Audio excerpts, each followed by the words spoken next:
The lava river roared. Anakin lay on the black sand, his legs gone, his body wrapped in flame. He should have been dead. He wanted to be dead. But then something snapped. A flood, a storm, a lifetime he had never lived came crashing into his skull all at once. He saw a black mask. He heard the cold hiss of a respirator. He felt the weight of a cape soaked in fear. He was Vader. He had always been Vader. He saw Padme on a cold table, her eyes empty, her last breath shaped like his name.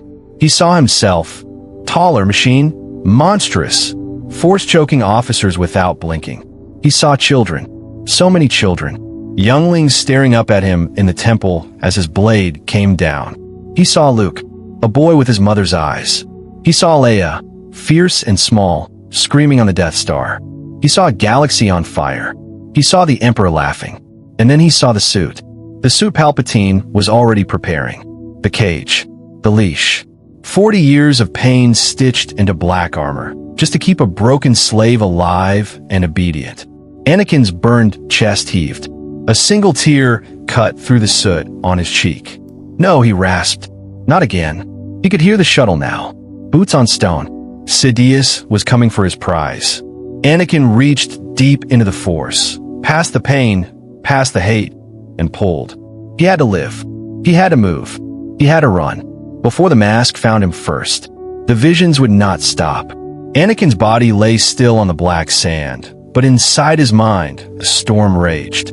The Force was showing him everything. Every choice. Every death. Every scream. He saw Padme first. She was on a medical table, pale and shaking. Her hand rested on her swollen belly. She whispered his name, not in love, but in fear. There's still good in him. And then her eyes closed. Forever. Because of him. Because of the rage he had unleashed on Mustafar. He gasped, tears mixed with blood on his face. But the Force was not finished. He saw the Jedi Temple, marble halls, soft lights, and children. Younglings no older than 6, hiding behind a council chair. One of them stepped forward. Brave, trusting. Master Skywalker, there are too many of them. What are we going to do? Then Anakin saw his own blue blade ignite. He saw it fall. Again, and again, and again. No, he cried out, his voice cracked and raw. No, please stop. But the visions kept coming. He saw Alderaan, a whole planet vanishing in a single flash of green light. Billions gone. He saw Leia, his own daughter, refusing to break under his torture. He saw Luke, screaming as his hand was cut clean off by a red blade. His red blade. And then he saw the suit. Tall, black, lifeless. A coffin with eyes. Palpatine stood beside it, smiling like a proud father. The mask hissed open, waiting for him, waiting to swallow Anakin Skywalker whole. He had seconds left. The shuttle was landing. The hiss of repulsor lifts cut through the smoke. Anakin lay still listening.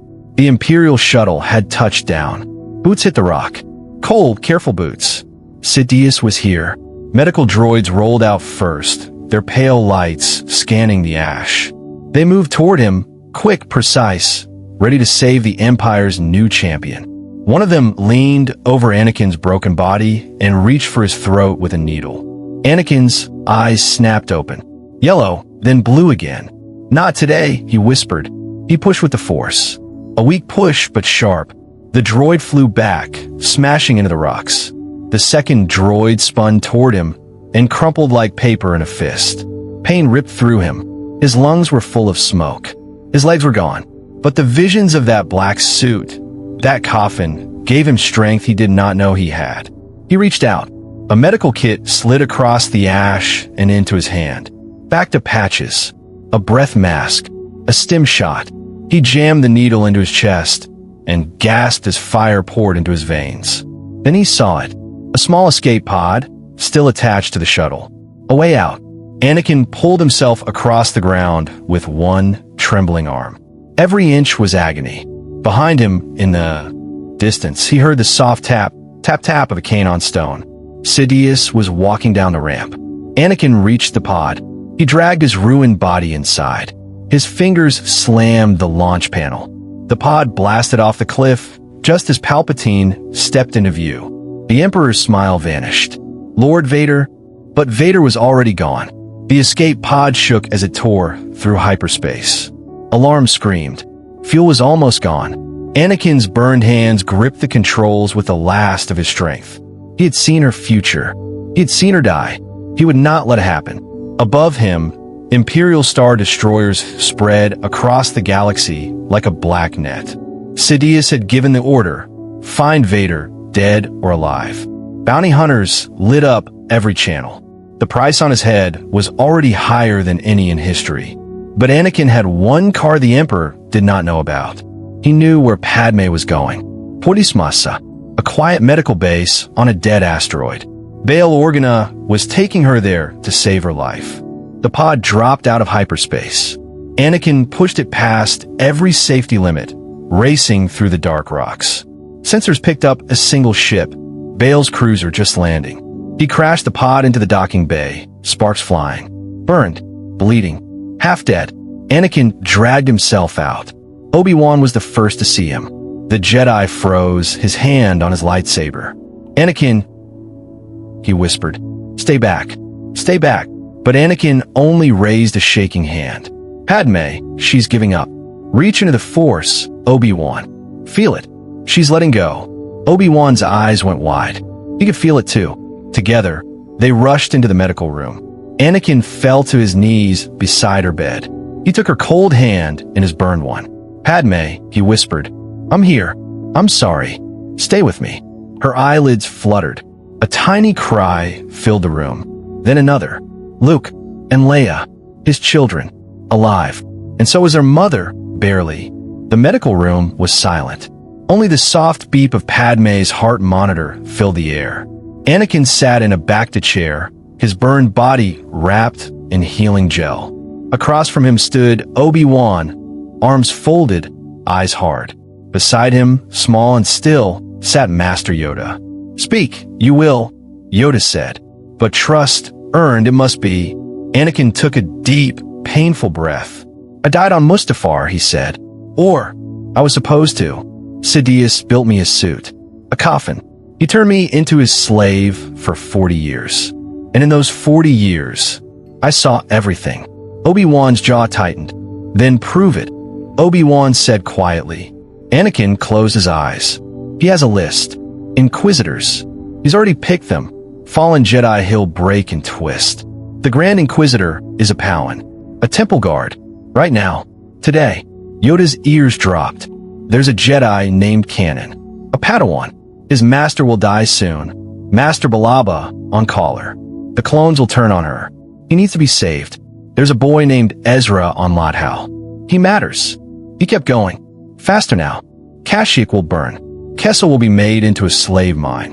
Mon Mothma will go into hiding on Chandrila. Bail Organa will adopt Leia, but Alderaan will be destroyed unless we move first.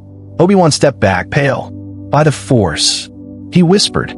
And there's more, Anakin said. His voice cracked. Sidious has a second Death Star plan already on Scarif. He has a clone of himself growing on Exegol. If we don't act now, we lose. We lose everything. Yoda's small hand began to shake on his cane. Begun a new war has. The Empire ruled the galaxy now. Star Destroyers blackened the skies above Coruscant. Stormtroopers marched through every spaceport. And somewhere in the deep, quiet corners of the Outer Rim, a ghost was rising. Anakin Skywalker was alive. He had not turned. He had not burned on Mustafar. In this timeline, he had escaped Palpatine's grasp at the last second, and the galaxy still did not know. Hidden on the swamp world of Dagobah, Anakin trained beside Master Yoda. His mechanical hand clenched and unclenched as he meditated, the memories of Padme still raw. Yoda watched him carefully. Anger you must release, or consume you it will. Anakin nodded slowly. I will be ready, Master. For him. Meanwhile, on Tatooine, Obi-Wan Kenobi quietly gathered allies. Old clone deserters. Forgotten senators. Smugglers who hated the Empire. A rebellion was forming in the dust, long before history said it should. But the Sith were not blind. Darth Sidious felt the disturbance. A flicker, a shadow in the Force he could not name. He summoned his new apprentice, a cold, masked figure forged from another fallen Jedi, and gave a single command. Find a ghost, and bring me his head. Across the galaxy, hunters moved. Inquisitors spread like a plague, burning villages, torturing Force sensitives, searching for the one Jedi who should have died. Anakin felt them coming. He stood on Dagoba's misty shore, lightsaber humming blue in his hand. His eyes were clear, his purpose sharp. "Master," he whispered, "he knows I'm alive." Yoda's ears lowered. The hunt had begun. The second Death Star hung above the forest moon of Endor. Below, the rebel fleet bled in space. Above, on a black throne, Emperor Palpatine waited, and he was smiling. He had felt him coming. Anakin Skywalker stepped out of the elevator alone. No helmet, no mask, no Vader. Just a Jedi in dark robes, blue lightsaber clipped to his belt, and a quiet storm burning behind his eyes. "Welcome, young Skywalker," Palpatine hissed. "I have waited a long time for this." Anakin did not bow. He did not speak. He simply walked forward, slow and steady, past the red guards who dared not move. The Emperor's smile faded. "You think you've come to destroy me, but I see your heart, boy. The anger, the grief. Padme still screams in your dreams, doesn't she?" Anakin's jaw tightened. The Force around him trembled, but he did not strike. "I'm not that man anymore," he said softly. Palpatine rose from his throne. "Then you are weak." Lightning exploded from the Sith Lord's fingers. Pure, blinding Force lightning, screaming across the chamber. Anakin's lightsaber snapped to life, blue light slicing through the dark, and he caught the storm on his blade. The duel began. Sidious moved faster than any being should. His crimson blade hissed into existence, and the two clashed like thunder against thunder. Sparks rained across the polished floor. The windows behind them showed the Battle of Endor. TIE fighters burning, rebel ships dying, but neither man looked away from the other. "You were to be my apprentice." Palpatine snarled, pushing Anakin back. "You were promised to me. You took everything from me," Anakin growled. "My wife, my children, my name." He pressed forward, strike after strike. The Sith Lord stumbled, just once, and his yellow eyes widened. He had not expected this. He had not expected a Jedi without fear. But Palpatine was not finished. With a snarl, he unleashed lightning again, this time at full power. Anakin raised his blade, but the storm broke through. His lightsaber flew from his hand. He fell to one knee, smoke rising from his robes. Palpatine laughed. "Now you die, and the galaxy with you." The lightning poured down. Anakin screamed. His body shook.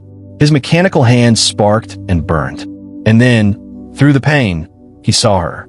Padme, not as she died, as she lived, smiling, whispering, "There's still good in you." Anakin's eyes opened. Yellow flickered and turned blue again. He rose, slowly, painfully, lightning still tearing at his skin. "No more," he whispered. He raised his hand. The Force surged.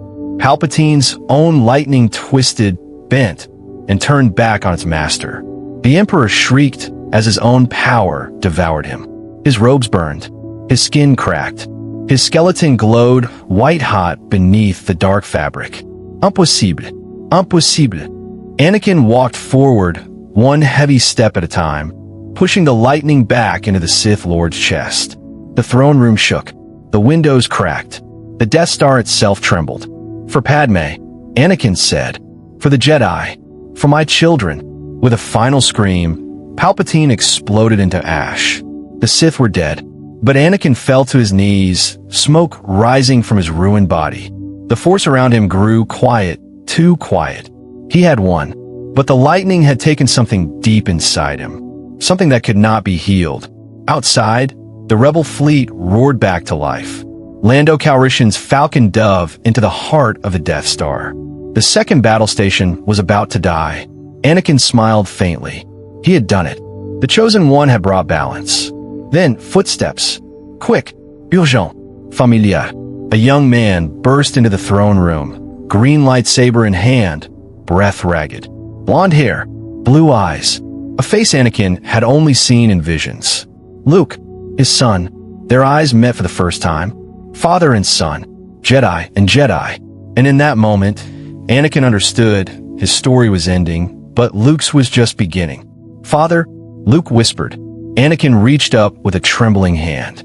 "Help me off this station, son. There's someone you need to meet." The Death Star groaned around them. The galaxy was about to change forever.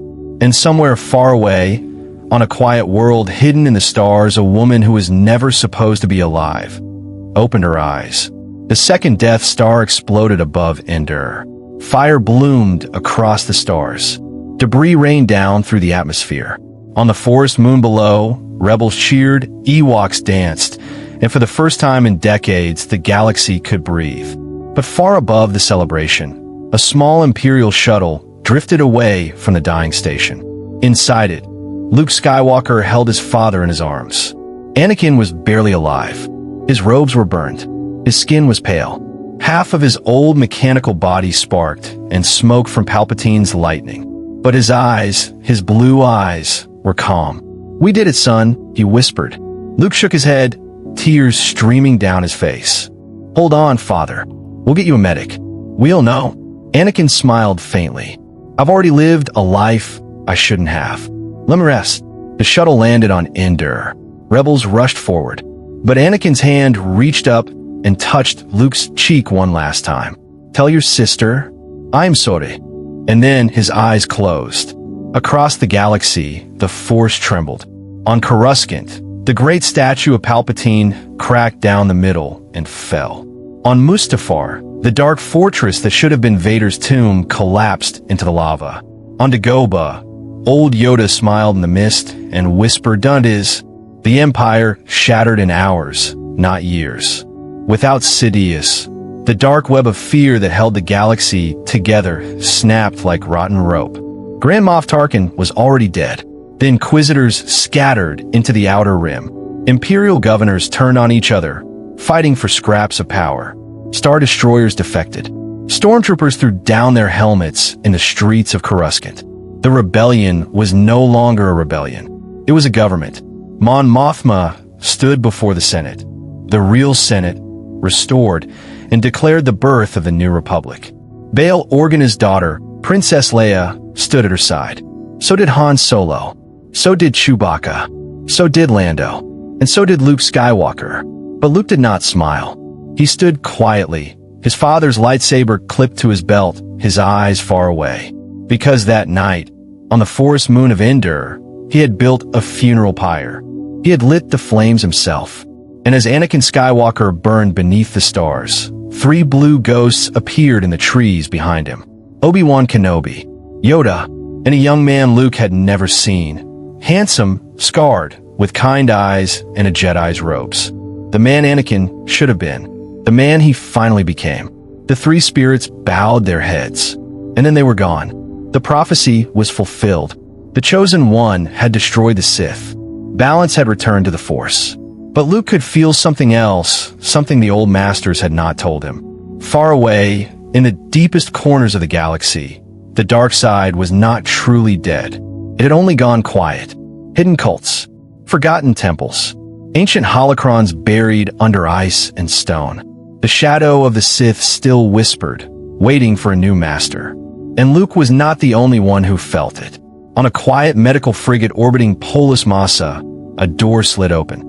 A nurse droid stepped back in shock. A woman sat up on the bed. Dark hair, pale skin, her hand trembling as she touched her own face. Padme Amidala was alive. She had never died. In this timeline, the one where Anakin never fell, the Force itself had refused to take her. She had been hidden, healed, kept in stasis by Bail Organa, by Yoda, by Obi-Wan, for a moment exactly like this one. A moment when her family needed her again. She rose to her feet. She looked out the viewport at the stars. Somewhere out there, her son was a Jedi. Her daughter was a princess. And her husband was gone. A single tear slid down her cheek. But her eyes were strong. "Take me to them," she whispered to the droid. "Take me to my children." The shuttle prepared for launch. The galaxy was free. The Sith were broken. The prophecy was complete. But the story of the Skywalkers was far from over. A new chapter was just beginning, and it would be unlike anything the galaxy had ever seen.